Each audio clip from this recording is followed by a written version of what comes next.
विपिन परमार जी हमारे साथ जुड़े हैं, जो पूर्व स्पीकर हैं, भारतीय जनता पार्टी के बड़े नेता हैं और हमारे बहुत अच्छे दोस्त हैं। परमार साहब, स्वागत है आपका सूर्य समाचार पर।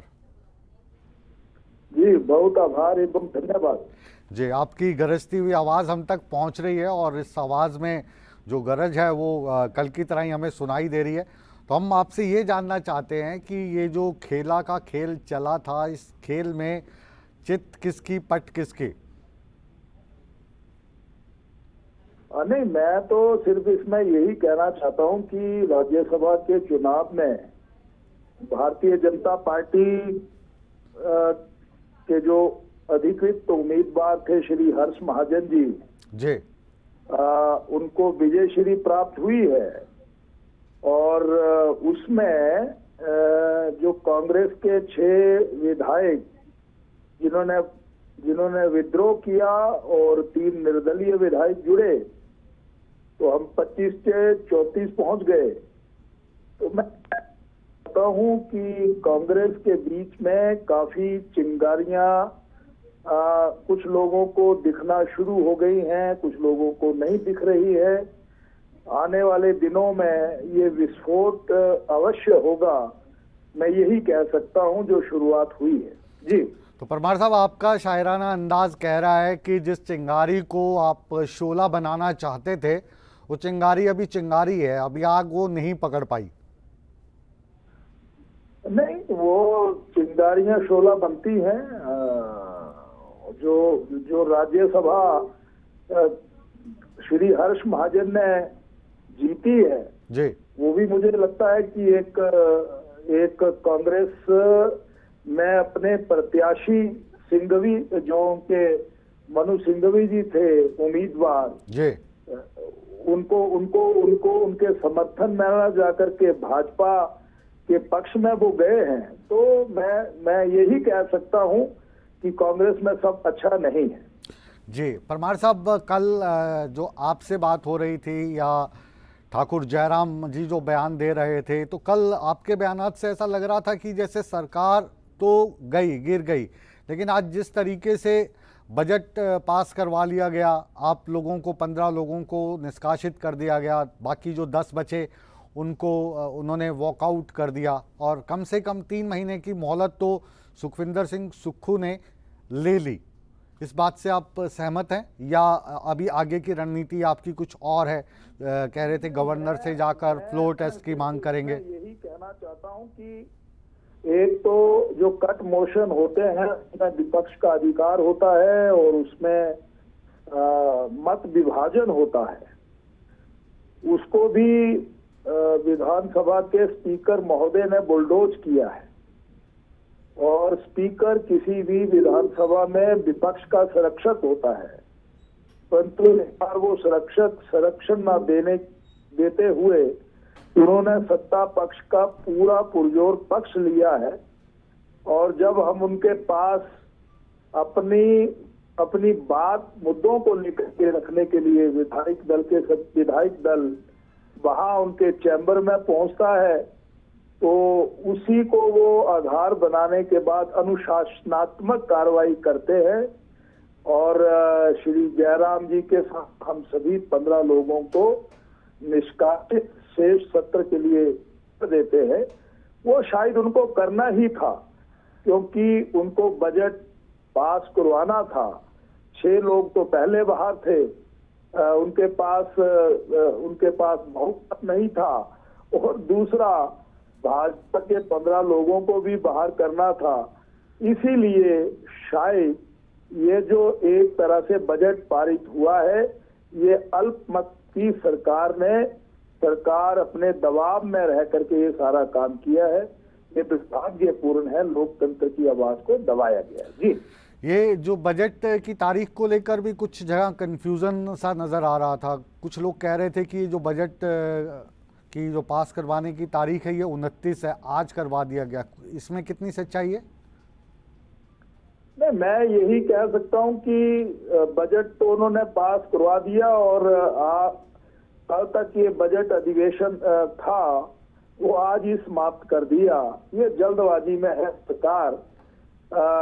ये मैं कहना चाहता हूँ, कुल मिलाकर के जिस प्रकार की अफरा तफरी आज हमने सुबह 11 बजे से लेकर के 1:30 बजे तक देखी, सुबह प्रश्न काल के समय से ही जो संसदीय कार्य मंत्री हैं उन्होंने फोल्डर लिया और कुछ विषयों को रखा कि अनुशासनात्मक कार्रवाई भाजपा के प्रत्याशियों के जो एमएलए हैं उन पर की जाए, और वो रेजोल्यूशन मूव हुआ सर्वसम्मति से, उस पर में हाजिरी लगाई गई, हमें बाहर का रास्ता दिखाया गया।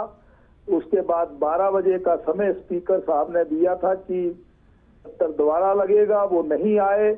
हम जब बाहर गए तो उन्होंने मौका देखा और तुरंत आए और बजट को पास करवाया, जो लोकतंत्र की एक हत्या है, ये मैं कहना चाहता हूँ। मतलब चोरी से बजट पास करवा लिया उन्होंने, ये कह रहे हैं? हाँ, मैं यही कह सकता हूँ कि डर के साए में और स्पीकर साहब ने अपनी शक्तियों का दुरुपयोग के माध्यम से इस बजट को पारित करवाया। जी, मतलब आप कह रहे हैं स्पीकर साहब ने मौका देखा और जब देखा कि परमार साहब या जयराम ठाकुर जी नहीं देख रहे हैं, तब वो चुपके से विधानसभा में घुस गए, आप लोगों को पता भी नहीं चला और उन्होंने बजट पास करा लिया। चलिए मान लेते हैं आपकी बात, मान लेते हैं आपकी बात। आप ये बताइए, गवर्नर साहब के पास आप गए थे तो गवर्नर साहब से भी बात हुई होगी, तो गवर्नर साहब ने आपको क्या आश्वासन दिया और उनसे आपने क्या दरख्वास्त की थी?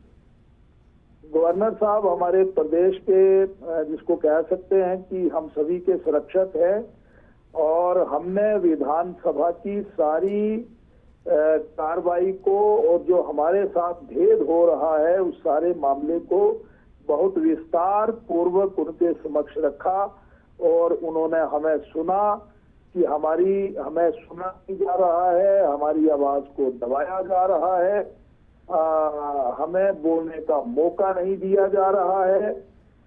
ये सारी बात हमने उनके सामने रखी, और उन्होंने बहुत ही शालीनता से धैर्यपूर्वक हमारी सभी एमएलए की बात को सुना है, और हमें आश्वस्त किया है कि इस बात में मैं अवश्य नोटिस लूंगा और लिया भी होगा शायद। जी, अब आपकी अगली रणनीति क्या है? क्योंकि कांग्रेस की रणनीति तो इस वक्त ओबरॉय सीसल में बनाई जा रही है, वहाँ पर पर्यवेक्षक के तौर पर भूपेंद्र सिंह हुड्डा पहुँचे हैं, राजीव शुक्ला वहाँ पर हैं, तो भारतीय जनता पार्टी में क्या अब मीटिंग्स का दौर ख़त्म हो गया है और ये जो चैप्टर है इसको क्लोज करके अगले चैप्टर को खोलने का समय हो गया है?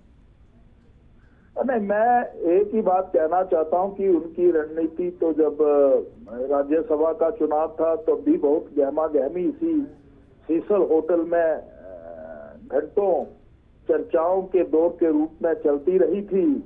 अंजाम क्या हुआ वो लोगों के सामने है, परंतु कांग्रेस के बीच में एक बहुत बड़ा बिखराव है, इनका नेतृत्व कमजोर है और उनके दल के बीच में ही कई दल हैं।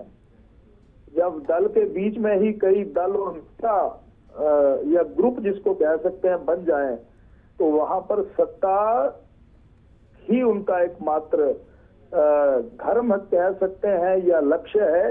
जन सेवा उनके स्वभाव में नहीं है, कुर्सी कैसे बचे ये प्रयास उनकी तरफ से हो रहा है। दूसरा, जहां तक आपने भारतीय जनता पार्टी की तरफ से प्रश्न पूछा है, हम जनहित के मुद्दों को हमेशा उठाते रहते हैं, उठाते रहेंगे, और जो विखराव कांग्रेस के बीच में है, लोग ऑनरेबल एमएलए निरंतर संपर्क करते हैं और कहते हैं कि हम इस शासन व्यवस्था से पूरी तरह से दुखी हैं, ये मैं ये कहना चाहता हूँ। तो समय आने पर परमार साहब अभी मेरी राजेंद्र राणा जी से बात हुई आपसे पहले, काफ़ी लंबी चौड़ी 10-15 मिनट बातचीत की उन्होंने हमारे चैनल पे हमारे साथ, और शायद एकमात्र हमारा चैनल ऐसा है जिसमें कोई बागी नेता अपनी बात कहने के लिए आमंत्रित किया गया और उन्होंने हमसे अपनी बात भी रखी। उनका एकमात्र जो लक्ष्य दिखाई दिया राजेंद्र राणा जी का, उन्होंने कहा कि ये जो मुख्यमंत्री का चेहरा है इसको बदल दिया जाए। उनको कांग्रेस से कोई प्रॉब्लम नहीं है, कह रहे हैं चेहरा बदल दिया जाए। तो अगर कांग्रेस आला कमान उनके कहे मुताबिक या जो बागी गुट है उसके प्रेशर में आके चेहरा बदल देती है, तो फिर तो कांग्रेस को 5 साल से पहले कोई नहीं हटा पाएगा। नहीं, अब जो वक्तव्य श्री राजेंद्र राणा जी ने या अन्य हमारे सम्माननीय विधायकों ने दिया है, उस बारे में मैं कुछ नहीं कहना चाहता। वो इनकी व्यक्तिगत राय हो सकती है, पर इतना जरूर कहना चाहता हूं कि 6 कांग्रेस के विधायक, 9 निर्दलीय विधायक ने सीधी सीधी मुखालफत कांग्रेस के इस शासन तंत्र या सरकार की है। और दबी जुबान में कुछ लोग और भी निकल करके आ रहे हैं। वो समय आने पर सारे मामले स्पष्ट हो जाएंगे। अभी मुख्यमंत्री जी का भी बयान आपने सुना होगा, आपसे बात शुरू करने से पहले, कि एक विधायक का तो कहते मुझे फ़ोन आ गया, मैं नाम नहीं बताऊंगा कहते उसका, लेकिन वो तो कह रहे थे मुझसे बहुत बड़ी गलती हो गई, मैंने माँ जैसी अपनी कांग्रेस पार्टी को धोखा दिया है, आप मुझे माफ़ कर दीजिए। तो सच कह रहे होंगे ठाकुर साहब? मुझे इस बात की जानकारी नहीं है, परंतु जो अपने कुनबे को, इन 40 लोगों को 14 महीने में नहीं संभाल सके, इस प्रकार के स्टेटमेंट दे करके शायद वो सहानुभूति या अपने इस सारे कृत्य को बैलेंस करने की कोशिश कर रहे होंगे। मैं यही कहना चाहता हूं, क्योंकि ये सभी ऑनरेबल एमएलए जिन्होंने बगावत की है, ये सुलझे हुए हैं। इन्होंने वर्षों अपनी राजनीतिक पार्टी में काम किया है। तो कोई भी व्यक्ति पार्टी तब छोड़ता है जब उसका मन व्यथित होता है, दुखी होता है, या समाज के कामों को जो वायदे किए हैं उनको कर नहीं पाता, तभी मजबूर होकर के वो पार्टी को से जिसको कहते हैं छोड़ता है। ये मैं कहना चाहता हूँ। तो अब ये जो मजबूर और दुखी और जो पीड़ित लोग हैं, जिनको कांग्रेस में इंसाफ नहीं मिल पा रहा है, तो इनकी भलाई के लिए कल कोई कदम उठाने जा रही है भारतीय जनता पार्टी? गवर्नर साहब से आप मिले थे, कोई फ्लोर टेस्ट वगैरह की कुछ अगली रणनीति अगर आप हमारे साथ हमारे चैनल पर साझा करना चाहें?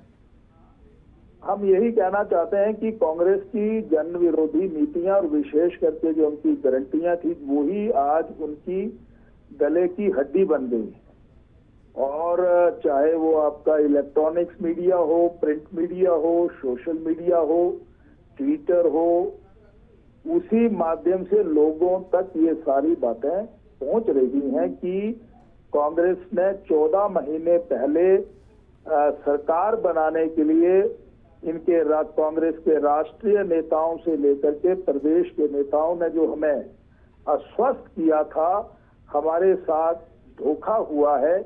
अब इस धोखे को लोग जान गए हैं, पहचान गए हैं, दुखी मन से ये कहते हैं बहुत बड़ी गलती हो गई। अगर सरकार भाजपा की होती तो विकास की गति के ये पहिए और तेज दौड़ते जो आज थम से गए हैं। यही प्रचार हम चाहे सदन के अंदर हों, सदन के बाहर हों, समय समय पर इन बातों को जनमानस तक पहुंचाने की कोशिश करते हैं। जी, बहुत बहुत शुक्रिया परमार साहब, आप हमारे साथ हमेशा जुड़ते हैं और बेबाकी से अपनी राय हमारे साथ, जनता के साथ साझा करते हैं, सूर्य समाचार के दर्शकों के साथ साझा करते हैं। हम आपका तहे दिल से आभार व्यक्त करते हैं।